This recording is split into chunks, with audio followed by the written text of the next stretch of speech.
ខ្លាចហើយស្រីផាត់ក្បត់នឹងប្តី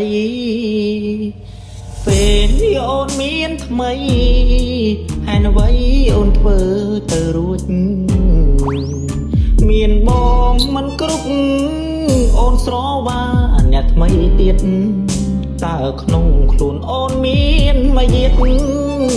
អូនឆ្លៀតទៅរកខាងក្រៅបងខំធ្វើការទាំងស្នេហាជាប់នៅទ្រូងបងពេលនេះអូនទាត់ចោលរូបបងហេតុអ្វីនួនអងធ្វើរឿងទៅរួចអូនផ្ដេកអូនផ្ដួចអូនលួចញ៉ាមានខាងក្រៅឲ្យបងធ្វើយ៉ាងម៉េចទៅបើពីពៅលែងទុកបងសំខាន់ពួកយើងមានកូនហើយអ្វីណាំនួនគិតមិនដល់ពេលនេះក្នុងខ្លួនវល់វល់ហើយអ្វីដំកល់ទុកបងអ្នកផ្សេងខ្លាចហើយស្រីផាត់ក្បត់នឹងប្តី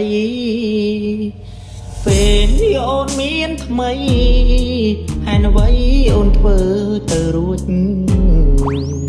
មានបងមិនគ្រប់អូនស្រវាអ្នកថ្មីទៀត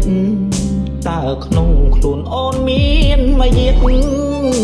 អូនឆ្លៀតទៅរកខាងក្រៅបងខំធ្វើការទាំងស្នេហាជាប់នៅទ្រូងបង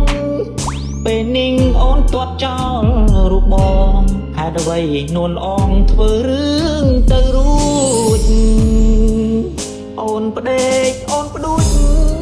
អូនលួចញ៉ាមានខាងក្រៅឲ្យបងធ្វើយ៉ាងម៉េចទៅបើពីពៅលែងទុកបងសំខាន់ពួកយើងមានកូ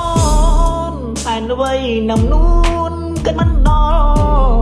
ពេលនេះក្នុងខ្លួនវល់វល់ហើយអ្វីដំកល់ទុកបងអ្នកផ្សេង